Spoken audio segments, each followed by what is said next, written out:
Hey guys, Coach Tim here from Mad Training with another episode of Managing the Madness. I'm here with Vince Padua. Vince, how are you? Great, Tim. Thanks. It's great to be here. Thanks for having me. Happy to do this. Yeah, awesome. It's going to be a lot of fun. This is going to be good stuff. So, background first. Give me a little background on you, Sure. family, everything else, right? Sure. So, me growing up, so I'm a California kid. Okay. Family of 5. Yeah. Kind of in the middle. Grew up playing basketball, and then Okay. as a teenager, switched to playing golf for the most part. Computer science undergrad, business graduates. Okay. My wife and I moved out here pre-kids in 2006 Okay. to Austin, and Same now. time as me about, basically, yeah. Yeah, happily married, Yeah. and 3 kids, ages 15, 13, and 10. Okay. So I obviously know Ben and Sam, Yeah. right? So oldest 2, Mhm. is that right? 15 and 13, right? Yeah. So they are golfers. Mm-hmm. Yeah. Yep. Okay. How long have they been playing golf? And you played golf, correct? Right? Is that right? Yes. Yeah. So I played golf. Like I said, I started when I was in my teens. I think around 15, 16. Okay. Picked it up from my oldest brother. Got it. He came home from college and had a thing of clubs, and I picked him up and just Okay. started playing with them and thought I could be decent at this, and Yeah. kind of took it from there. But yeah, so my 2 oldest, Ben and Sam. Sam 15, Ben 13. Yeah, they've been playing competitively. Sam was 7 when he played his first tournament, and then Ben was 5 when he played his first tournament. Okay. And did you introduce it to them, or did they kind of find it on their own a little bit? You know. So when we moved out here in 2006, I was just fresh out of grad school, and in my second year of grad school, even though I was working and going to school full time, I Okay. played a lot of golf. Okay. I was kind of trying to get back into golf, trying to get back into playing competitively as an amateur and whatnot. Okay. And so Okay. when we came out here, my wife was pregnant with Sam at the time, so I was still playing quite a bit of golf.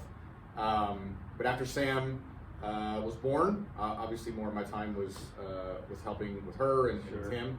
And so the golf game sort of faded away, but once he got to around maybe 2 years old or so, Yeah. I kind of went back out and started practicing again. Yeah. And he came with me quite a bit. Okay. So he would come with me to the range, and it was nothing really more at the time than just giving my wife like free time. Some time. Yeah. Yeah. So yeah, he just yeah. either sat in the stroller, or he just sat on the grass, or just wandered around, or whatever. And then Yeah. around age 4 or so, I got him his own clubs. He just started swinging on his own, and That's just cool. sort of picked it up from there. I gotcha. And then so Ben's a couple years younger, right? Same vibe. He just kind of like followed older brother into the situation. Yeah, for the most part. So the real, I guess, moment that turned for them, both of them, Yeah. was we actually had a good friend, at the time was my boss. He's the one who hired me to come out to Austin. Okay. And he had a couple kids that were a little bit older than Sam and Ben. Got it. And they were here local at one of the clubs, and said, would you guys like to come out and play? He knew I played quite a bit. But the boys really hadn't at that time been playing. They had maybe made some swings here or there, whatever, Sure. but it was just sort of moving off. Yeah. So I said, sure. So we went out one morning and we played, and for whatever reason, my sons were like, this looks really cool, we want to try this. Yeah. And so for the first time ever, we really went to the range, and it was like, okay, I'm not taking my clubs out. Yeah. I leave them in the car. Yeah. Because it was always about me practicing. Sure. And if they wanted to do it, they could do it. This time Yeah. I was like, they asked to go practice this time. So I was like, okay, I'll leave my clubs in the car. Yeah. Brought their clubs out. And we were at Terra Vista, right, Okay. one of the nearby courses. Yeah. And that day, they wouldn't leave the range. I think we were there for 6 hours. Wow. And they were just hitting ball after ball after ball. And we're really trying to absorb it, and we're really enjoying it. And, Yeah. honestly, from that point, it just sort of took off. Yeah. They wanted to keep doing it. They wanted to keep practicing. They wanted to keep learning. They wanted to get out and play as much as we could get out and play, Okay. and whatnot. But it was kind of an interesting dynamic between them seeing older kids do it, Yeah.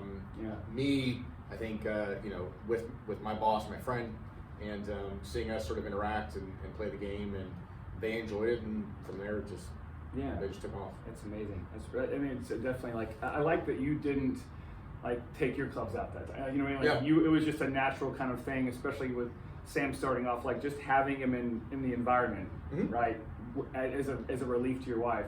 My brother's the same thing. I think their first child, their my niece Sparrow, they own a gym, Yep. and they just had her in the gym like Yep. from the first day, like Yep. basically from the moment they could get her out and around in a Yep. carrier or a stroller. and same thing with my my nephew Austin. They've just been in that environment. You know they're going to be fit kids, Yep. they're going to be fit adults, but they just were in that environment, not forced necessarily to do anything specific, Mm-hmm. but just enjoy yourself in this environment. Right. That's really awesome. Yep. So then how does it progress to where they start playing? Are they just playing with you, like when you go out for a round Yeah. or something like that? Or you find, like, I know there's academies and there's like programs. Mm-hmm. I'm a range member at Avery Ranch, so like I know they Yep. have a junior like, academy kind of program. Yeah. Did they actually say, hey Dad, we want to do this more often, like, or more legitimately, or more like structured, or how did that kind of progress, I guess, that way? So I don't have a great story for it, but Yeah. you know, at some point, probably they had been, you know, practicing and playing for, I don't know, let's say maybe 6 or 9 months. Okay. Right. And at that time, both of them were playing baseball. Yeah. Both of them were playing soccer. Gotcha.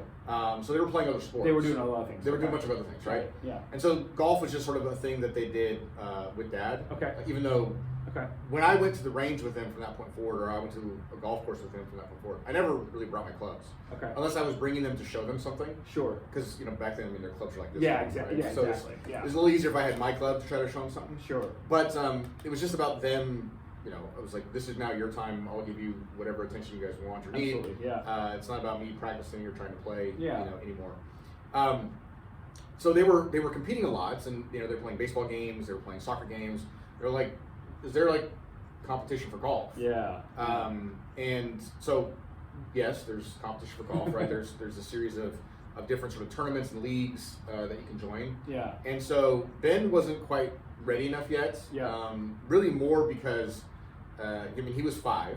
Sure. And not to say that he couldn't walk 9 holes at that time. Yeah. But it was still just a lot at that time, and I just didn't feel like he was quite ready for it. And he Yeah. didn't seem like he was really wanting to do it, but Sam really did. Gotcha. And so it just so happened that the first tournament for him was to be played at Terra Vista, Okay. which at the time was where we were members and where we were playing, practicing quite a bit. So Okay. it worked out well there, and so they just sort of naturally wanted to compete since they were competing in other sports. Got it.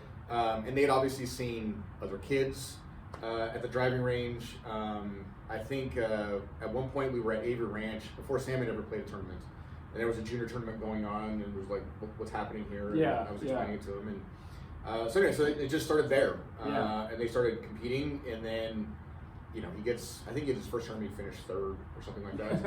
That's amazing. Yeah, it's great, and then you know, then he wants to like learn. Okay, so what does this mean? Right? How does this work? How Right, does so the I- whole thing work? Yeah. I got a medal, right? I finished 3rd. Yeah. I shot this score. Yeah. And in his mind, you know, or he's saying, I could play better, I could do better. Yeah. But if I do better, like, what does it mean? And so, just a quick sort of aside, or Yeah, a connection yeah, point yeah. for him was, so when he started competing, maybe a year or 2 prior to that. So I want to say this is maybe what 2012, Yeah. maybe 2013, 14, Okay. thereabouts. Okay. Yeah, something like that. And there was a movie out called The Short Game. Okay. So for those that are maybe unfamiliar with junior golf or competitive junior golf, Yeah. there's a movie called The Short Game, which I think is now on Netflix or some streaming service someplace. Sure. But in junior golf, especially for kids, let's say in particular 12 and younger, Yeah. between 12 and 18 there's a whole different level, but Yeah. between 12 and under, there's a group that's called the U.S. Kids Golf, Got U.S. it. Kids Golf. Okay. And they have a world championship, which is played in Pinehurst, North Carolina. Yep. So Pinehurst Okay. is, they can call it sort of the cradle Yeah. of golf. Yeah. It's sort of where U.S.-based golf started. Obviously, golf started in Scotland, but Yeah. where it sort of began here was Yeah. in Pinehurst, North Carolina. Okay. And the whole movie is about these kids, ages 7, 8, 9, Gotcha. who are playing at the World Championship. So it's sort of a behind-the-scenes look at these kids competing. Okay. And both Ben and Sam watched that, and they're like, "Wow, we want to do that. Okay. We want to go and we want to compete Yeah, in yeah. Pinehurst, and we want to play for the World Championship Yeah. and do all these things." Yeah. And so that began sort of the connection between here's your first tournament and what that means. Well, if you want to make it all the way to there, Yes. right, you've got to meet all these sort of levels and criteria and then be Gotcha. invited to Gotcha. ultimately play. Yeah. So that really got Sam very focused and connected to sort of what it meant to play and compete.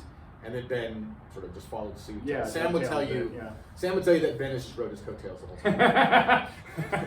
And we're working with both of them. I can completely see that that's true. He's just taking all, he's had to learn all like the hard ways of doing things. And then Ben's like, oh, it's easy now. Yeah, thanks, bro. Appreciate it. Yeah. Exactly. Yeah. That's awesome. Oh man. So the big thing, the takeaway I'm taking right now is that how much like it was just put in front of them and they grabbed it, right? Mm-hmm. You're not steering them necessarily through it. They're seeing it going, okay, what's the next thing I can do here? What's the next thing I can do here? Mm-hmm. I'm going to take. I'm playing all these other sports because the golf phenom, golf prodigy thing is like, we all know about Tiger. We all know how that was done, and you can argue yes or no, that's good or bad, right? Mm-hmm. But the fact that they had other sport experiences where they were competing, and then they took that energy and then went, well, we really like this activity. Can we merge those two things together? That's really cool. That's really cool.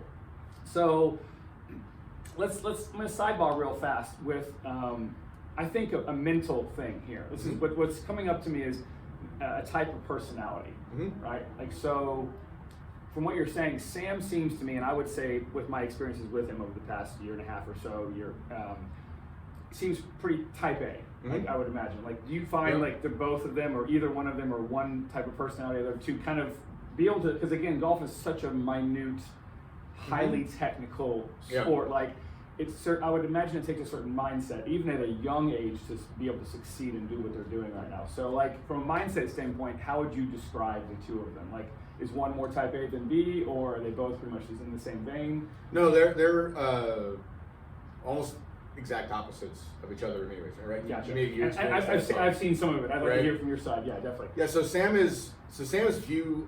Well, I'm sure he has many views, but one way to sort of, whether it's sort of a type A or type B type personality. Sure.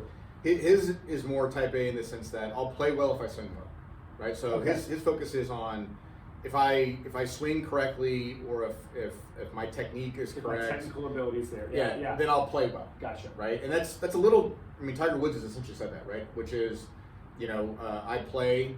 If I play well, it's typically because my swing has done well. Got it. The other side of it, which also Tiger Woods will say, is that he wins when he's not playing his best, or he's not swinging his best. Yeah. And so Ben sort of has more of that mentality. So Ben is more of he just wants to get out and play. Yep. Ben is more of the kind that Ben thinks he can will his way to doing well, right? So maybe he doesn't spend as many hours on technique or on specific types of drills or training, but Ben is rather confident that but when I really want this, I'll do just fine. I can see that. I can see the difference for sure between the two of them that way. Like, and it's interesting because I think as a very young golfer in myself at this moment, even at 44, like, technique has gotten better with all of the work I've been doing, but at the same time, I'm starting to recognize like the psychological game,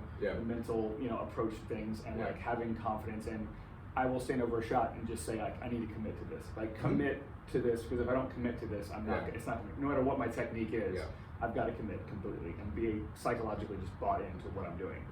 I can completely see that. And they are definitely in this room when we train. Like, there's a distinct difference between the two of them. And it's really fun to be involved in that situation and kind of play off of both and like know how to speak to one, but then know how to speak to the other one too. Yeah. So then let's fully just like. You talked about levels and layers. Let's dive in, because even at this point, still, like, my brain isn't fully wrapped around junior golf, and so like give us a pseudo deep dive or some type of like 30,000 foot view of like what junior golf looks like and like I guess the avenues it can put these kids through. Right. So. I mean, in junior golf, there's essentially a local level, there's a state level, there's a regional level, national, and then sort of a world stage, right? And there are, to an extent, different tours that are recognized for effectively each level, right? So, for instance, here in Texas, if you were to start at the local level, we're considered in the southern Texas region. Gotcha. And so there's basically two tours. There's the U.S. Kids local tour. Okay. Right, and there can be one for Austin. There can be one for San Antonio. Okay. I'm not sure that there's currently one in Houston currently, but there's certainly one in Austin. There's certainly one in San Antonio. Okay. The alternative to that, if we were going to stay local, is to do the Southern Texas PGA. Okay. And they have different sort of levels. They have what they call Little Linksters, which are typically for kids that are just starting. Okay. And just getting going, and then it moves up to what they call Junior Links, and then up to Junior Tour, which has they're for different sort of levels. Okay. Even though you may be like 10 years old, sure, you may just be starting, so you may be better suited for Little Linksters. Gotcha. Or for Junior Links, which is a longer distance, but you can still have a caddy, versus like Junior Tour is longer distance but no caddy. Gotcha. Right? Okay. Okay. And so that's local, and then if you go up to state, like U.S. Kids and SDPGA, or North Texas PGA, they have sort of a state level. Okay. At a regional level, typically it's U.S. Kids, it's regional. Obviously, PGA does some regional stuff. Mm-hmm. And then you start moving into almost, it's for the most part, it's U.S. Kids. Yeah. Or if you want to jump all the way up to really 14 and above, 15 and above, which is AJGA, or the American Junior Golf Association. That's really sort of the big gateway. There are some other tours. There's like the Texas Junior Golf Tour. There's a couple others. But it's local, state, regional, national, world. And they're somehow connected to each other at some point in fashion. Or maybe not. No, so the connectivity, the connective tissue is really around ratings of the players, and again, as a 7-year-old, it doesn't really matter. Sure. But if you are thinking about playing college golf, then playing in tournaments which have what they call either AJGA stars. So if you play well, let's say you finish in the top 10%, or maybe you win, or you finish in the top 2 or 3. They give you these stars, which grant you entry into even bigger sort of AJGA events. Right? Merit. All this is merit at this point. It's all merit based, and again, it doesn't typically become a factor or an issue really until you get into, let's say, your mid-teens. Okay. Because as a 6, 7, or 8-year-old, it's just really more about playing, enjoying, and if you want to be serious about competing, you can. Yep. If you want to come and go from the sport, you can. Okay. But for most things, like for any sport, I think any kid who gets into that sort of mid-teen area that is thinking about college, you need to be a bit more prescriptive and strategic about, like, what am I going to play? When am I going to play it? How do I set myself up for success in playing in these tournaments, et cetera, et cetera. Gotcha. Okay. And that's so specifically to like Sam and Ben. Is there a college golf, like that's where we want to go with this whole thing? Like they've already kind of, especially with Sam being a little bit older, have they identified that as this is what we want to do? We want to play college golf. We want to go down that road, or is that something that's come up yet? Yeah. So both of them have said they want to play college golf. They both said they want to play, D1 golf at a Power 5 school. Gotcha. Gotcha. And then it's just a function of, so it's, there's sort of there's the big vision, there's the desire that you want, and then, what steps are you going to take to sort of move yourself in that direction? And it's more than just, as you were saying, right? It's more than just swing. There's going to be fitness. There's going to be diet. There's going to be your education. Absolutely. There's going to be, a whole host of factors that come into it. And certainly as an early teen, right? You're dealing with all the function of just being an early teen, right? Gotcha. All the changes going from middle school to high school. All the sort of biological changes they're dealing with, and more responsibility being put on their shoulders at school and whatnot. So it's an interesting dynamic that we're working through now today with Sam, as well as for Ben. But they've definitely set their vision, their goal that they want to play Division I golf. Gotcha. Okay. So about 2 weeks ago, we're training the kids and I, and I was talking about, oh God, what was it? I think it was shoes, right? And how I noticed that my shoes, because of my follow through in the downswing, like I'm starting to like wear the toe out on the back foot, right, as I come through. And I was talking about shoes with them, and very organically, Sam made the point, and I remember this from previous times, but I had forgotten between then and now, that, we get shoes every 3 months or something from Adidas.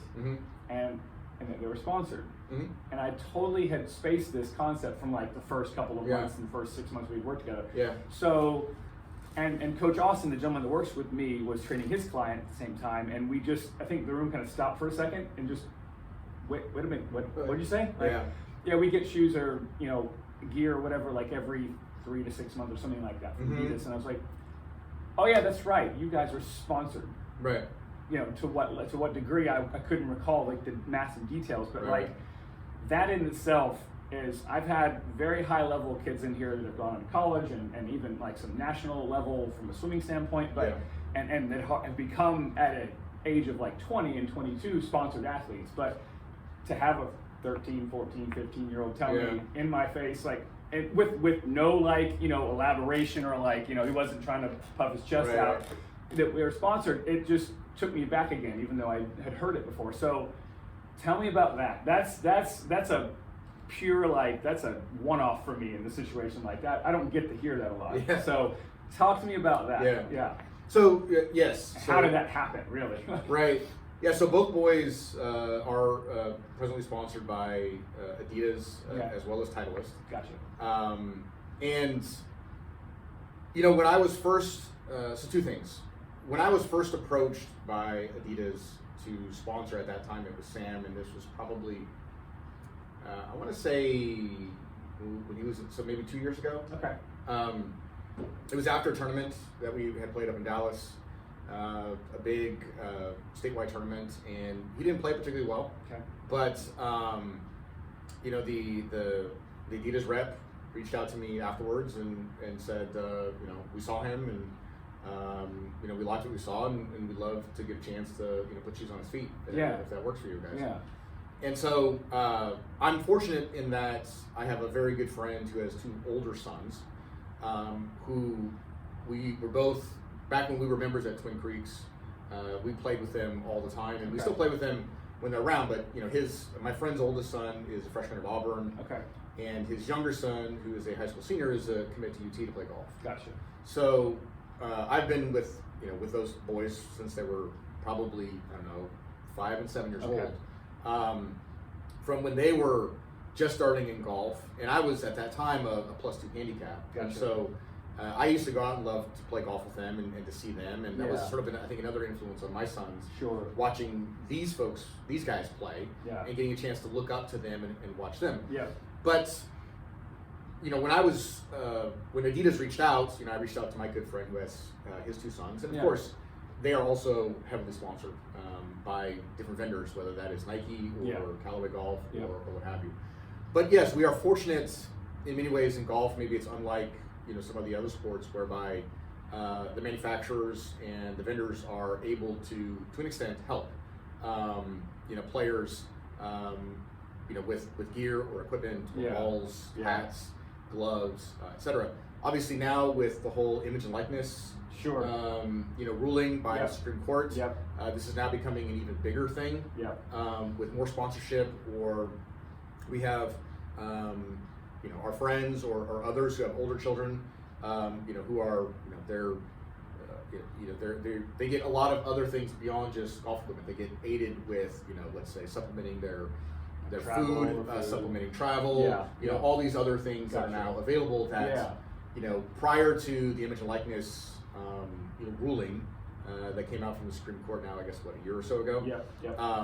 Now the game is very different. But even before then, you know, manufacturers and whatnot were able to support players up to a certain level. That's amazing. That's just, I was like, anytime you guys, you know, these are 9.5s, by the way. They're not Adidas, but I'll take a pair of shoes if you get, So I mean, it just really struck me again, and it like I said, the whole room got quiet because I think some other Coach Austin was working with a young athlete at the time, and it was just like, wow, you know, these guys are just like me coming in the room and like they're at this level of their sport already. It was just really, really neat to have that conversation. It's a you know, we're blessed, and it's a huge advantage. I mean, every sport is expensive. Exactly. Golf is expensive. Certainly. It's certainly expensive as they're, you know, burning through 4 pairs of shoes per year, no as doubt, your feet are growing and everything else. Absolutely. It's huge to have something like Titleist supporting you with golf balls and gloves and everything else. I mean, it's a huge help. Absolutely. Right? Absolutely. So they're fortunate in that regard. And that's just it. I've had national level soccer players in this room, and you know, they're burning through shoes just like, you know, every 3 months. You know, it's like insane to have that ability to have that help. Man, that's a game changer. It's fantastic. So talk to me about their day to day a bit. Mhm. Let's go through like a little bit of day to day because they're old enough to now, and so one's doing homeschool, Mhm. and then one's actually in public school. Yep. So how do we balance the day to day, or what is their day to day as far as from a practice routine? I know I see them obviously once a week during the Mhm. school year. Give me their day to day. How does the day to day break down? Like, do we organize food in the morning for the day? Do we how does Sam handle homeschool? How does Ben going into school and travel and carpooling and all of that nonsense, right? Talk to me about a little day to day. Yeah. So before we jump into Sam and the whole homeschool thing. Yeah. So when Sam was in middle school and Ben was, I guess, in 6th grade, so he was in his first year of middle school. Yep. Both of them have off-campus PE. Gotcha. Right. So they have the whatever it is, we have to fill out a So form waiver, and right? all So this waiver thing that you got to do. Yeah. And so that meant they got out of school every day at 2:40. Yeah. For the most part, at that point, they're taken directly to practice from that point until basically dinner. Gotcha. Right. So from if it's daylight saving time, it may go past 6 o'clock. Sure. If it is like it is currently today, you pretty much wrap around 5:30 or 6. But it's from 2:40 straight to practice, straight to the club. On essentially 4 days out of the week. 'Cause Mondays our club is closed. Yep. That's when they come what and they we're see here you. with. Yep. And so it's pretty much 3 to 4 hours per day practice. They come home. They'll typically eat, do their workouts, and then deal with whatever homework they have to do afterwards. Gotcha. And now for Sam, so Sam is a freshman in high school. Yep. He is at a preparatory online school that's done by George Washington University. Okay. And we went down that path because now as he is 15 and has his goal to play D1 golf, the competitive schedule makes it incredibly challenging with how many days you may need to miss because you have to travel either somewhere in the country or you have to travel, you have to drive a whole day to get to, let's say, Louisiana or to Arkansas or Oklahoma. And so it was just going to be a challenge to fit, you can only miss 8 days of unexcused absences or whatever it is, right? With public school, And he wanted to continue to play a lot of competitive tournaments. High school golf, we tried that. He was going to attend Round Rock High School. He qualified to be on there, but just the training schedule and the schedule in general wasn't going to fit for what he needed. And so we've gone this path. So for him, his schedule is quite a bit different, but he still starts his practice at about now 2 o'clock every day. Okay. And then his brother will join him at about an hour later or so. And they'll practice together, and then, like I said, they'll sort of finish around whatever it is, 5:30, 6 o'clock, come home, eat, work out, do homework, and then that's pretty much it. Gotcha, okay. How is it balancing the two of them off of each other, like handling, especially because I am the oldest of 3 boys, right? My youngest brother is 10 years younger than me. He's my stepfather's son. He's still my brother. He's love him to death. My biological brother is a year and a half younger than me, right? And so growing up, played soccer together at high school level. We played different clubs. We were on different teams, obviously from an age standpoint, but being competitive with one another, how is it handling, especially now we're talking about, and my brother and I were my average athletes. Now we're talking about competitive. Do you see a lot of competition between the two of them? Is it something that you have to manage? You know what I mean? We definitely, yes. From a psychological or mental standpoint, right? Yeah, so there's competitiveness on almost every level. There's competitiveness in their fitness, there's competitiveness in their grades, and there's competitiveness just in golf in general, right? Yeah. And they both do things differently in the sense of what they're particularly good at or where their weaknesses are. Yeah. So yes, it is a regular battle of trying to figure out how to balance their brotherly competitiveness with how they would compete if they were out here with a friend practicing or working out with a friend or whatnot. Yeah. I grew up, like I said, playing basketball. My brother, who played basketball as well, is 3 years older than me. Yeah. And we were wildly competitive. Yeah. Right. So competitive that it, oftentimes turn into fights. Yep. Physical fights. Yep. We haven't gotten there just because I'm very aware of that. Sure. And didn't appreciate it when I was a kid. Yeah. It escalating to it being a physical fight. Yeah. but yes, they are very competitive with each other on almost everything. Everything. Yeah. Yeah. It's. I think I sent that video clip to you about 2 weeks ago. Like there's a certain. Now I'm starting to see Yeah. it play out. When we first started, it was very much. It wasn't there. Mm-hmm. I think it was because they were learning the situation, they were learning Yeah. the environment, they were kind of Yeah. seeing where I was, my Yeah. boundaries, stuff like that, where they Yeah. could go with it. But now we're at a point where the comfort level is really good. Right? They know what they're doing, and it's starting to come out a little bit Yeah. here too with certain activities, like when we're doing like power stuff for distance or jumps or throws or something like that. It's again, Yeah. it's all right. I like this energy, but let's just keep it just on this side of the line. Right? Yeah. Like let's just keep it right here. I want you guys to push, I want you guys to work, but let's just keep it right on this side of the line. Yeah. Have you guys had any, significant injuries, setbacks, anything like that you had to deal with? Sam, Ben, especially, like, from even if it wasn't an injury, like, hey, had a horrible round or had a streak of like, didn't have, performance was dipping and waning a little bit. Mm-hmm. How'd you come out of it? What'd you deal with? How'd you deal with it? Strategies and stuff like that, So just on the physical side. Yeah. So neither of them have had any significant, either Time off injuries. Yeah. I mean, they've had nagging things of either. I mean, probably the most serious one is calluses that split in their hand, Mhm. right, or in their fingers, and Yeah. that takes a while. If you don't let it heal, Yep. right, you just kind of keep reopening the wounds Yep. again and again. I think there's always sort of ongoing, whether it's back soreness or wrist soreness or things like that you've always. And that's part of the reason why we started to have a more fitness focused routine Yep. to the whole thing versus it just Just being technical. yeah, just go and do your thing, right? Yeah.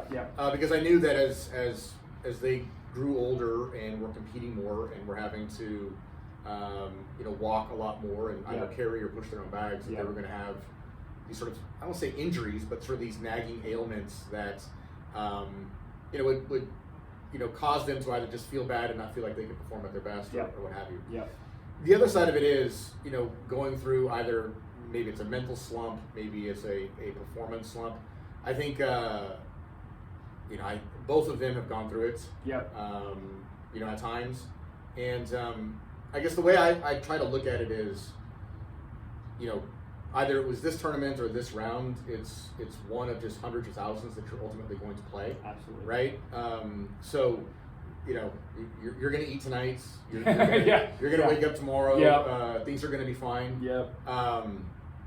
And so just try to maintain focus on the bigger picture of what we're doing. I mean, for my wife and I, even though I played competitive golf, golf has always given back to me, way more outside of golf than it's ever given me in golf. Inside golf. Okay. Either in just sort of lessons, how to sort of treat people, how to interact with people, how to conduct yourself, how to carry yourself, how to plan, how to think, how to prepare, all that kind of stuff. Yep. And so when we began going down the golf path, the competitive path, that's my wife and I always sort of looked at it in that way, which was at any point if they wanted to break off and go do something else. Yep. Like for instance, Ben took off 6 months, but I think before we started working with you. Yeah.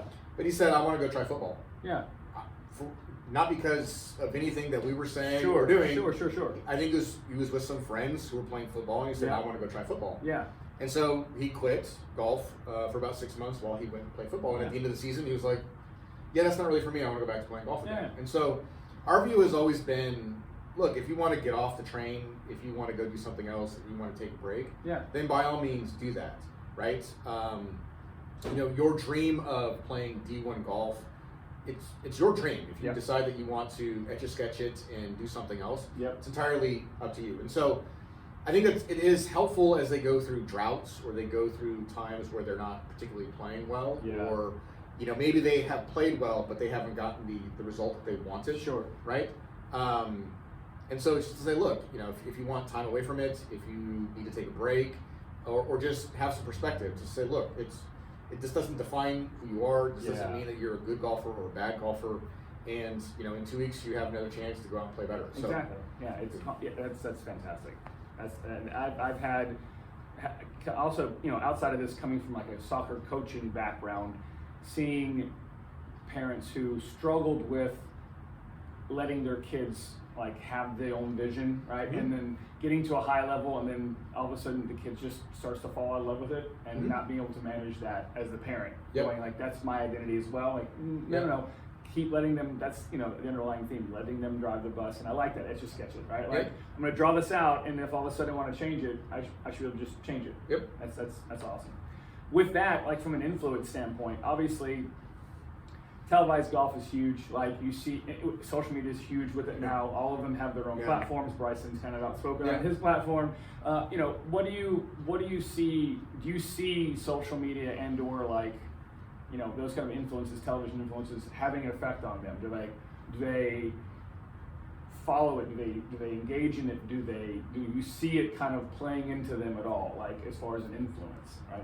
Well, so even before like social media, so when I was a kid Yeah.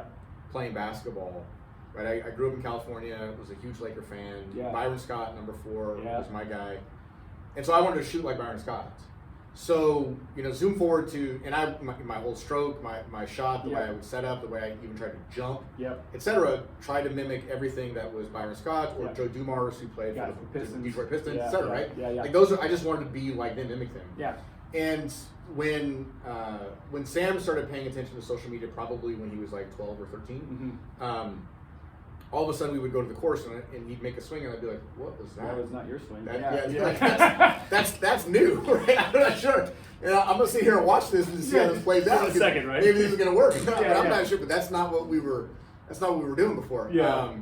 But certainly there, but I can't blame social media because that was me. I watched on television. Yeah, same I thing. watched Saturday and Same Sunday thing. basketball as a kid, and I wanted to be like them, and so that's what I did. Yeah. And so Sam, when Bryson sort of, came out and was in his massive transformation Yes. 2 years ago, Yes. Yes. him wanting to hit it far and the way he was swinging it, he was mimicking it. Before Bryson, it was Kyle Berkshire, Mhm. so he wanted to swing it like Kyle Berkshire. Yeah.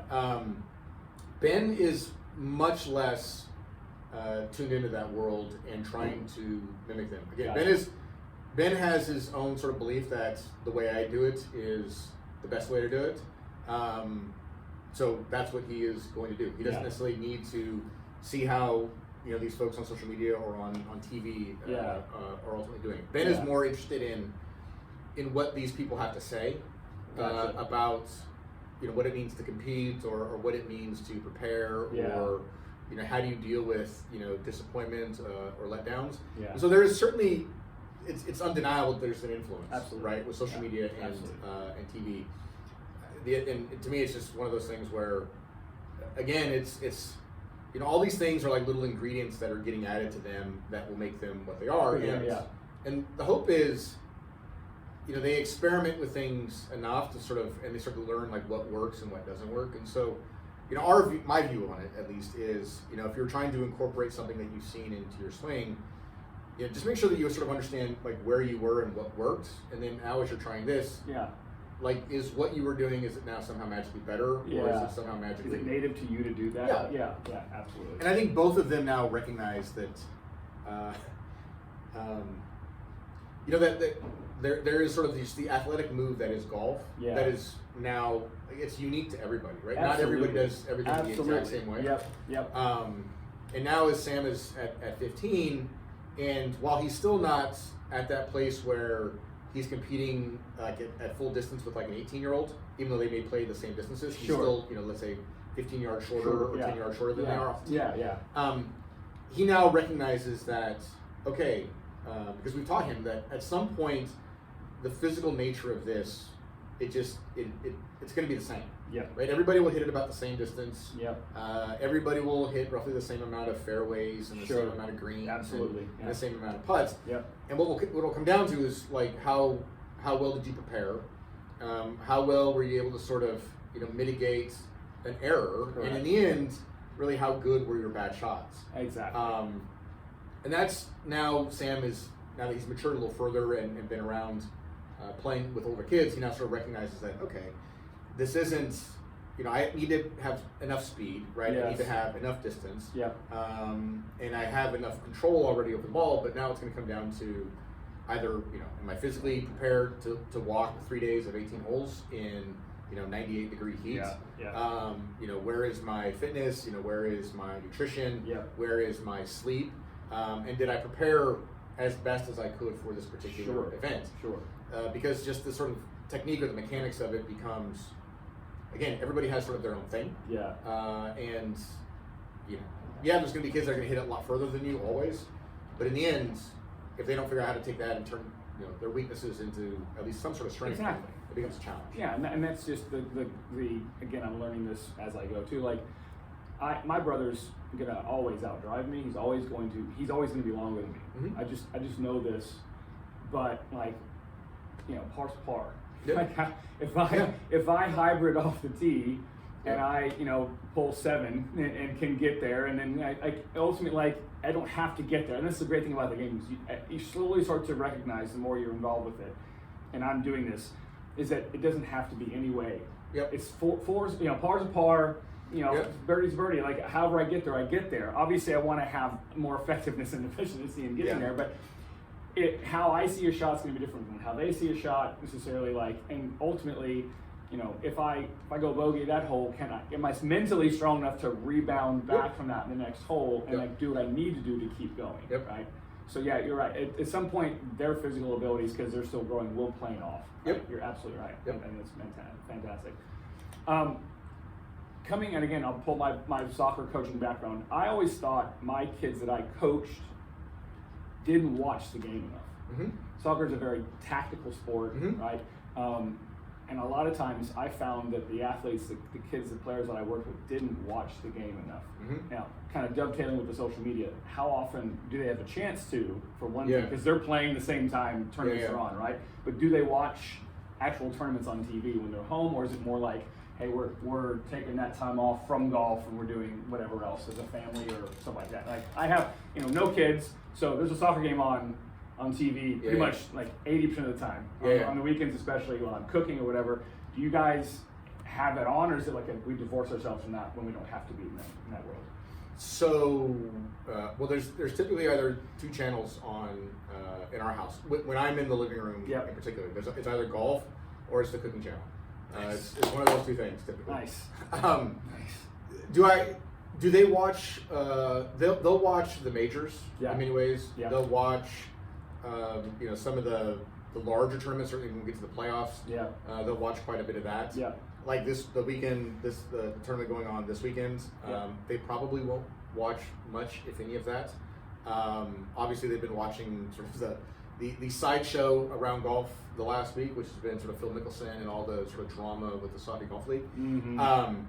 But I certainly push watching golf quite a bit. Yeah. I grew up, that was my only way of getting instruction. Right? Sure. We didn't have means to to do what they have the chance to do right now. So the only way I learned was to watch golf on TV and listen to the commentators and have them talk about technique or positions or how to play a certain type of shot, etc. But the thing that I augmented a lot with, as well as my wife, so our kids will watch whatever you send to them in a text message. Yep. So obviously, if I'm seeing things on social media, whether that's picking in the social media platforms, something about a shot that was performed, or the way a player approached a particular thing, or let's say Justin Thomas's stats for a given week, right? Yeah. I will share all that stuff, as part of like the family text chat. And they'll asynchronously read it or review it, and then we'll talk about it and comment on it. But it's still not quite the same as watching a golf tournament for an hour. And just sort of listening to commentary and how play develops and how you understand. Wow, most of the time, all you really ever see are the big shots. Or the ones where they hit it to kick-in range. Yes. But what you don't see is the magical stuff that they do, which is they get up and down from almost anywhere. Yes. And almost many times they don't really sort of struggle emotionally if they hit a bad shot, or like you said, they're all pretty good at bouncing back. So they made a bogey, they typically will follow it up easily with a par, if not a birdie on the following hole. So we do supplement it. They'll watch all the big stuff, but it's not something that they watch like every day. And I will also say that like when there's like Golf Channel stuff that's about instruction, I will ask them to not watch it. Right? Like let me watch and filter it for you. Yeah. And if there's something I want you to see, Sure. then I'll say, come look at this. Which we do that. We'll say, come look at this and think about that or give it some consideration. But But out of context, it doesn't always work, right? Like if you're Yeah. just watching technical information for technical information's sake, it Yeah. may not always apply. And if you just go, oh, they said that, I need to take that on. Does that apply to your situation, or does it apply to the things you need to be working on? Is it in context? The context, and like I think there's the context and then like what we're focusing on right now, because like what they're saying on let's say on TV, Yeah. maybe 100% accurate. Yeah. But it's not what we want to be focusing on right now. Absolutely. Right. Absolutely. And just because you saw it, swiping through a social media feed or whatever, do you then run out and spend 45 minutes doing that? Yeah. That's not what we were trying to get you to work on, Yeah. right? We need you to work on these other things. Yep. Maybe that is something that we need to do, but it's not in the right progression, Yeah. right? Or it's not in the right context, Absolutely. right? Yeah. So fitness is like that. Fitness, Exactly. fitness Instagram, fitness social media is very much Yeah. like that. Where, like, I want to do that. I'm like, and even sometimes especially with Sam, like wanting to do something specific. I'm like, hey, let's. That's here, and I Yep. want you there. Yep. But we're still around here. Let me get Yep. you there. Like, it's gonna. Yep. I think you see that, and it just either it's regression context or like needs analysis context. Mhm. Yeah, absolutely. Yeah, fitness is like Yeah. that as well. Yeah. Exactly. So, we got like two big questions, right? And we'll wrap. What are some changes I think that you would like to see or that could happen to make not just, and I'll say golf in general, junior golf, because that's obviously the wheelhouse we're talking about here, but just I guess maybe your experiences in youth sports as a parent. Mm-hmm. Anything that stands out to you that wish was better, different somehow, that has been a struggle collectively, like again, 30,000 foot view, this kind of like theme through youth sports in general. I'll give you the first one, which Okay. I'm sure I would assume a lot of parents have the same, say similar things, which is Yeah. less parent involvement. I think the better. Yeah. Yeah. Whether it's at competitions, or it's in practice, I think the more independence you can offer them, the more, whether it's you're sitting in the car in the parking lot and you're just watching what they're doing. As a 10-year-old, maybe you don't want to leave them completely on their own just yet. Sure. But you want to sit in the parking lot so that they know that there is somebody there. You're there. And you just go over there and just sort of do your thing. And then certainly in competitions. Golf is one of those things where you grow up competing typically with one of your parents caddying for you. I was gonna say, yeah. Right? Yeah. And then at some point there is a break. But we don't have enough time on this podcast to go through like the countless really difficult stories that you have, or that I have, Yeah. with other parents or other caddies, and just what that can turn into in a competition, because the caddy is part of the game now, The team, right? Like they're part of it, right? Yeah. So what a caddy does can impact a player's scores, and vice versa, right? Yep. What a player tells a caddy to do, Yep. even if the player knows or doesn't know that what they're telling the caddy to do is wrong, can impact their scores. Yeah. And so you have parents, who may not know the game, who may not really know the rules, who said, well, my son or my daughter told me to do something and I did it. Yeah.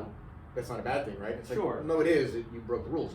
And then it's just sort of the whole sort of bad competition that you can also get. So I think parents' involvement, it's tough in golf because, a 6-year-old is maybe not yet strong enough to carry their bag the whole time.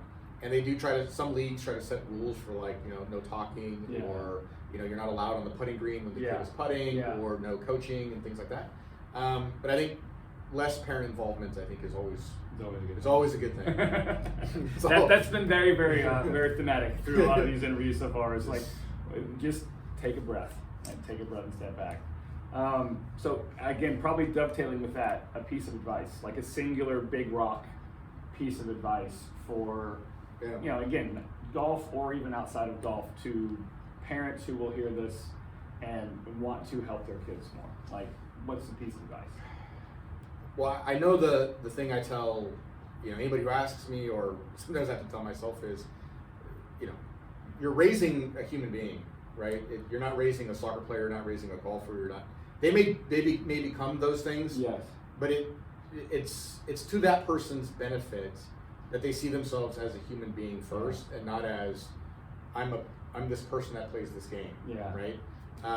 Like when I go to work, right, I don't see myself as this person who does this job. I am this person who does a job. Correct. But the job doesn't necessarily dictate how I feel about myself or my self-worth or whatnot, right? Yeah. And you know, in youth sports, because they just don't have as much access to the whole world and sort of realize that you know, you will live longer than 18 years. Yeah, the world's small typically, still. The right? world's very small. It's very still small, for them. Yeah.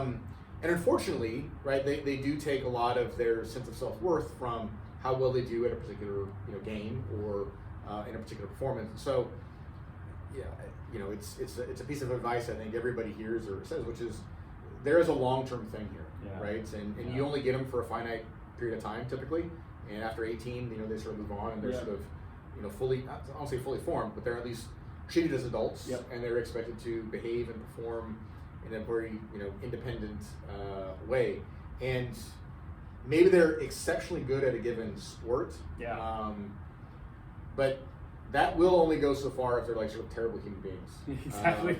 Exactly. So, I mean, you have to be really, really good at something to get away with being a terrible human being at the same time. Exactly. Yeah. And so, you know, I don't know, the advice is, you know, try to build a good human being, or at least try to nurture that and be mindful of the long-term picture of what's going on. Yeah. Yeah. Hope that helps. That's perfect. That's excellent, man. Vince, thanks, man. It's been Yeah. a pleasure. It's been a pleasure. Yeah, definitely. Thanks a Appreciate lot. it, Tim. Thank you. Guys, thanks for joining us, and we will see you next time, all right? Take care.